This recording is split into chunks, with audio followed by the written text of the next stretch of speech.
So I am really happy today.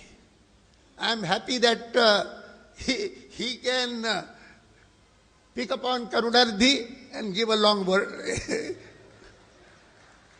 Every sentence of his seemed to evoke peals of laughter from the audience.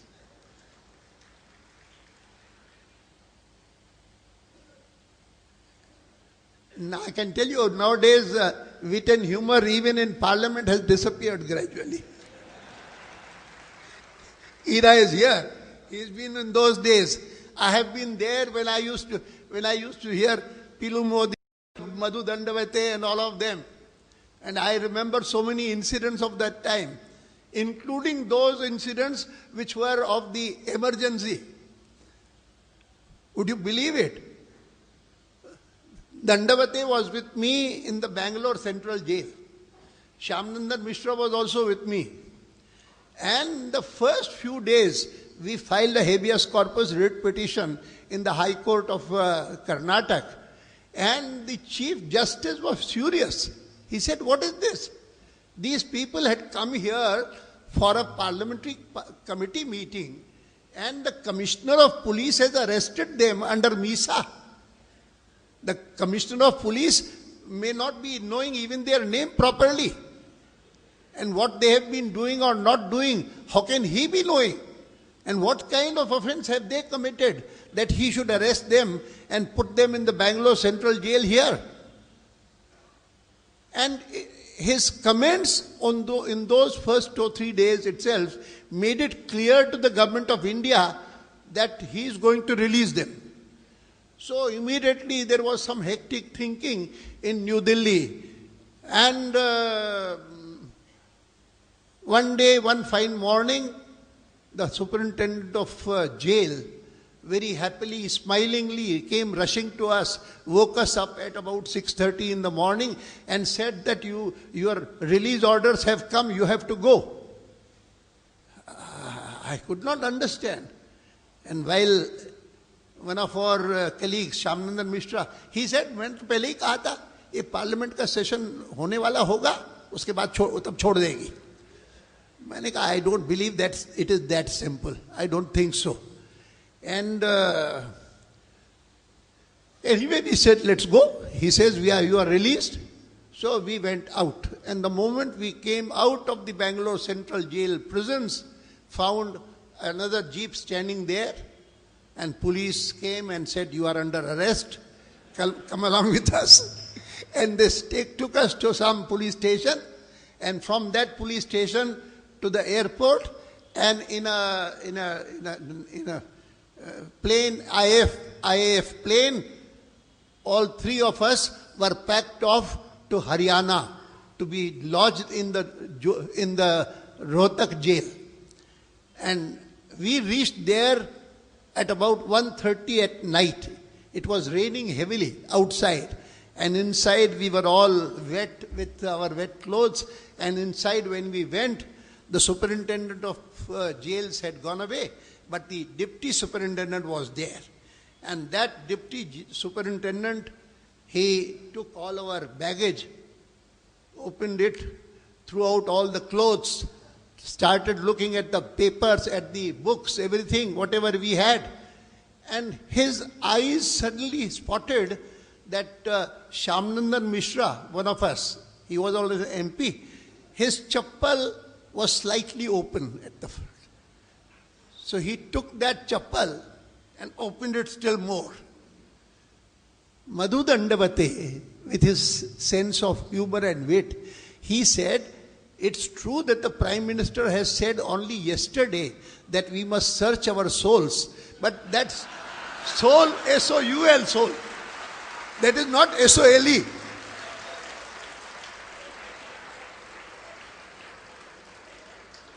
So that kind of wit and humor is no longer there. It's only persons like Cho, if they come to Parliament.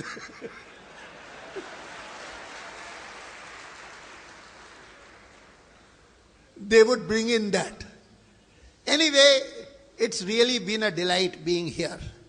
And I found, as I said, that we we see in the Chief Minister, present Chief Minister of Tamil Nadu, a natural ally in all that we think.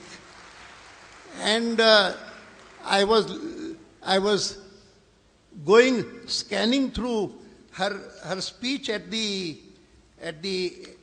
National Development Council meeting some days back, in which the Chief Minister said, she commented upon the central government's attitude. The central government was seeking to reduce states into the status of, in quotes, glorified municipal corporations. And then she went on to say that what is expected in a federal government like ours, a federal state like ours. At least the central government must regard the state governments as partners in the governance of the country. But I am not sure, she said, I am quoting Jayalalitha ji again, I am not sure that the government of India recognizes the states as partners, leave alone equal partners, and respects their viewpoints. These meetings at best of the National Democratic Council, Development Council, are ritualistic and are exercises in futility. And she went on to accuse the UPA government of appearing to be, again I quote Jayalalitha ji's words, hell-bent on penalizing non-Congress governments. These are her remarks. I do not have the remarks that Modi ji made there. But I know that my party took cognizance of this fact at its Lucknow meeting of the executive some time back, in which Modi ji himself moved the resolution of the party on how the central government, the UPA government, is undermining this basic character of the Indian Constitution, namely federalism. And it was a powerful indictment of the government of India as to how they are doing it. You would be surprised to know that a very successful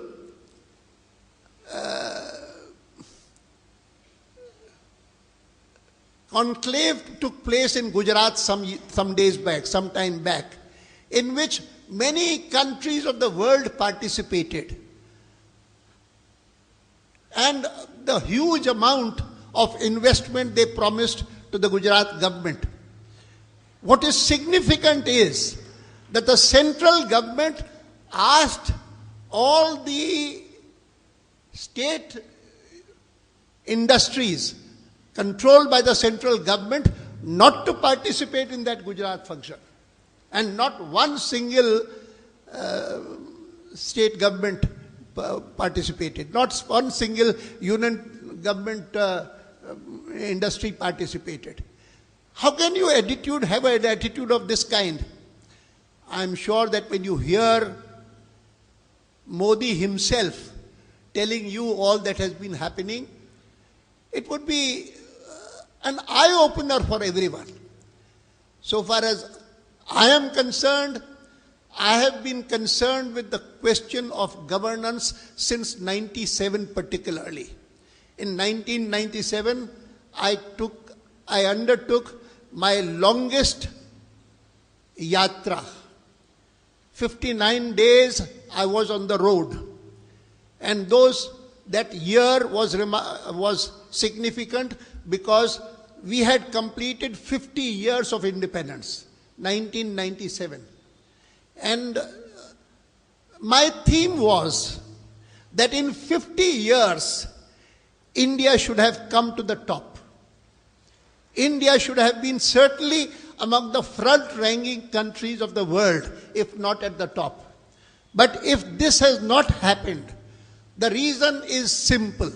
The reason is that in 1947, the sacrifice of our patriots of all kinds, patriots like Gandhiji, patriots like Nehruji, patriots like Sardar Patel, and patriots like Netaji Subhash Chandra Bose, who did not agree with Gandhiji.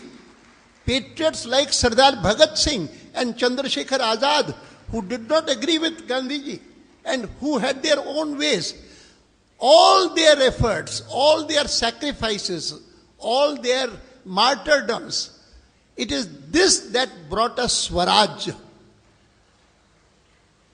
self-government. But it was expected that those who assume the reins of office and become part of the government, they would convert that Swaraj into Suraj, into good governance. Not only our governance, but good governance. We failed to do that. And it is therefore that even after 50 years, we are still backward. Even after 50 years, we have still such a huge lack of infrastructure, no roads, nothing of the kind, such enormous illiteracy, such bad nutrition for our children. If all this is to change, then the first and foremost requirement is good governance, Suraj. And therefore, from 1997 onwards, every effort of ours, when I say ours, I mean my party as well as the governments where we are part of the government, where we are ruling ourselves or in alliance with others, has been stress on good governance. And I have emphasized again and again in the yatra that I just undertook, that good governance and corruption cannot coexist. If there is good governance, it cannot coexist with good governance. So much so that I would go one step further and say that if there is democracy and dynastic succession also cannot coexist. This has to be understood. These are two things go together. And it is, here is Joe. I admire him because I regard him, he's not a member of any party, but I regard him as a one-man crusader for probity and values in public life.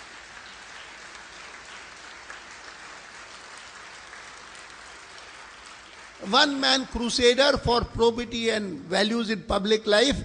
And on top of that, what I have already said, I am still to come across a journalist whose command on humor and sarcasm can be used so effectively to put forth even the most serious thoughts, serious views. I am still to come across. And therefore, I have been an unreserved admirer of Cho Ramaswamy. And therefore it is that I feel very happy and delighted to be here amidst you and address you in this gathering. Thank you very much.